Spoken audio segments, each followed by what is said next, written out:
Hey guys, Zero here again, and we're looking at another Gundam Monday, but this one, I'm gonna do an unboxing, but I don't know why I didn't do this before, but this is actually, we're just gonna go over, do a quick quick review and show you guys a work in progress kind of thing.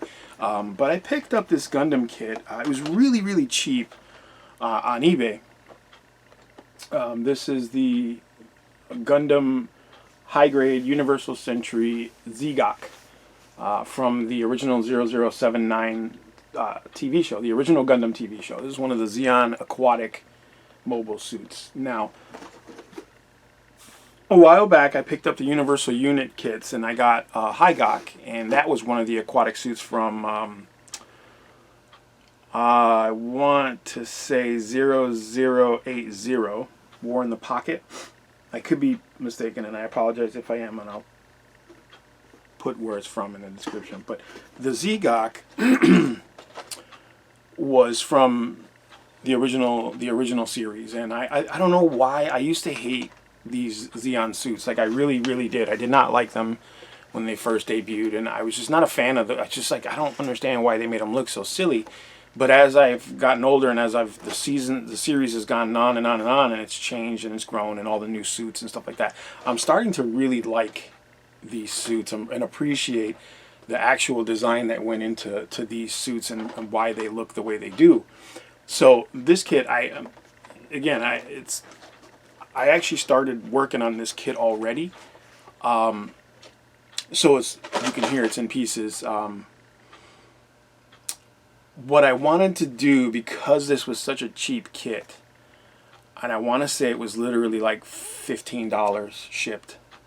It was super cheap. I think it's normally $19.99, but I got it. I think they sent me like a email, a message saying they'll offer it to me for $15.99 or something like that. And I just grabbed it. I was like, sure, because I wanted to paint this kit completely. Like, I wanted to just come from start to finish. I wanted to paint the kit entirely. I want to do weathering on it. I want to do battle damage, whatever I can do to it. I'm going to practice some of the weathering techniques that I've heard about and learned, and use some of the weathering or the technical paints that I have from Games Workshop. I want to use some of those things on this and see how they play out before I start putting them on my miniatures. Because honestly, this is literally cheaper than one Games Workshop mini. So we'll get this over to the table. I'll pop open the box. We'll take a quick look at the parts, because I've already taken everything off the sprues, and I've primer coated everything. And I just started taping things off, masking things off that I wanted to do specific paint parts for. So we'll take a quick look at that. And then we will get to I'll build it, and I'll show you guys that end result. Alright guys, sit tight.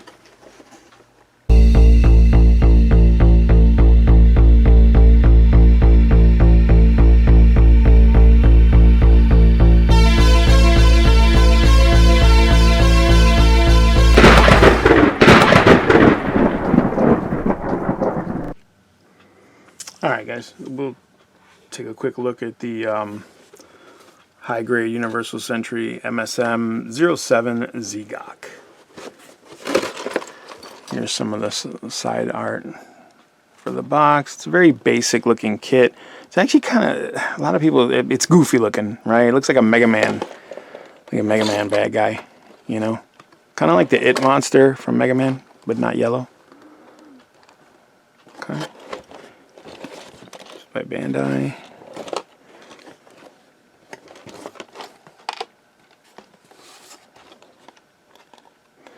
There's some more artwork. This is the stuff that's in the manual as well. Let's take a quick look at the mess I made with this kit. In here I just have all the little bits for the arms, the segmented connectors for the arms, my Tamiya tape, and the polycaps. And then you get,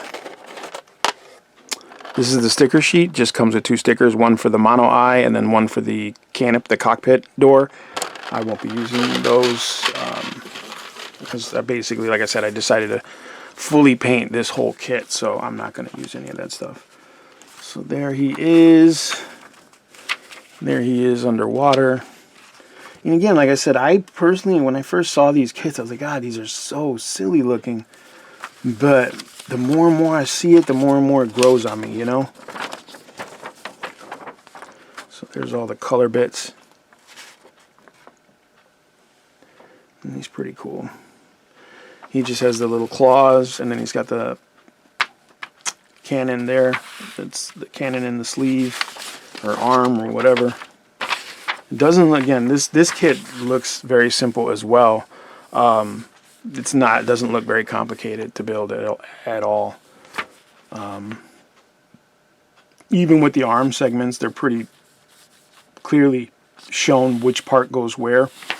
So the same thing with the legs. The leg segments pretty much shows you exactly what goes where. Well, these are arms, these are legs, I apologize. So there shouldn't be a lot of confusion as to how this kit should go together. And it's a high grade, so they generally try to make them a bit more user-friendly, you know. Here's one of the actual internal parts for the leg joint. So this is the top of the leg, this connects to the sides, and then this is where the foot goes. In this bag, we have all of the dark gray parts that I clipped and primered. So there's the head unit, or the internal part of the head unit. I'm going to actually paint this band here black, but I wanted the gray nubs. Here's the actual internal part of the torso. So you got the head, the torso, and then you've got the arm, the shoulder sections that connect to that. So, and like I said, you can see here's all the arm segments and leg segments as well. Like I said, I wanted to, you know, paint this thing my own. I don't like the color scheme that it has. I mean, it's cool, but I'm gonna try and do something a little bit more realistic, Then here's the vents. Painted those gray as well. And this gray is actually Games Workshop's or Citadel's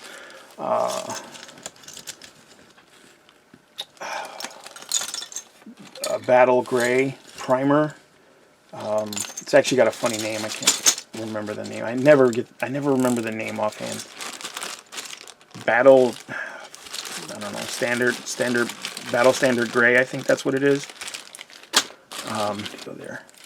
And here we have a majority of the torso parts. So here's the underoos, you know. It's real simple.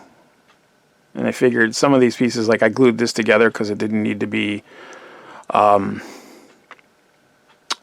nothing else goes in here as it is, so I could glue that together. Same thing with the tanks. I actually glued the tanks together because I felt like there's no need to,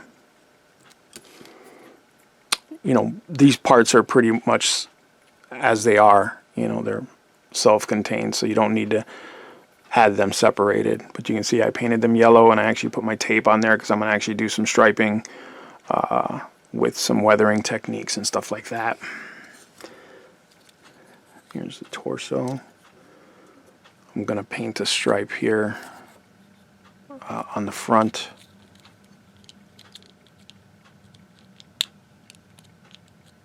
Like there. Like that. We've got the dome, the head dome. Again, I'm painting a stripe on that as well. Just simple markings, you know. And we've got the section, the stomach section or the mid section where the torso, you know, connects. And then I've got all the little claws. I did the claws because I'm gonna, you know, I wanted the colors to be more closer together. So once I paint it, it'll look a little bit more cohesive. Now we have the lower part, like the legs and some of the arm parts, and you can see I got my tape ready to do some more striping on the feet. Some of those chevrons, those warning chevrons, the black and yellows. This is the forearms. I did the same thing there because I want to do the same kind of paint scheme there. And then we've got the leg armor.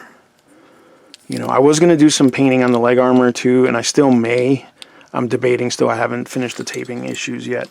But then you've got, you know, all your other little parts that connect the legs and the arms. And then we've got the two little, you know, the little parts that hold the claws in place. But there you go. I mean, you know, I feel like I said, I wanted to try my hand at painting these guys completely. I've never really fully painted a Gundam. Always did like panel lining and little painting accents here and there, but never really painted the whole thing. And I find that some of the kits are, like the plastic on them is really, really shiny, and it's like no matter how much you panel line or weather it, it always looks like a toy, you know. So I wanted to kind of make this one more realistic, like an actual military used vehicle, something that the military would actually use, not so much maybe in combat, but like, you know, in aquamarine excavation or whatever, you know what I'm saying? To me, it looks, I mean, it does look like it can fight, but it also looks like it like digs and moves stuff around and stuff underwater. So we're gonna give it a shot and see how it goes. But stick with me, and we'll get a video up soon about the end result. But as always, like, subscribe, share. Thank you for watching. Thank you for staying with me. Check me out on the Tabletop Dungeoneers Discord server. We're always on there.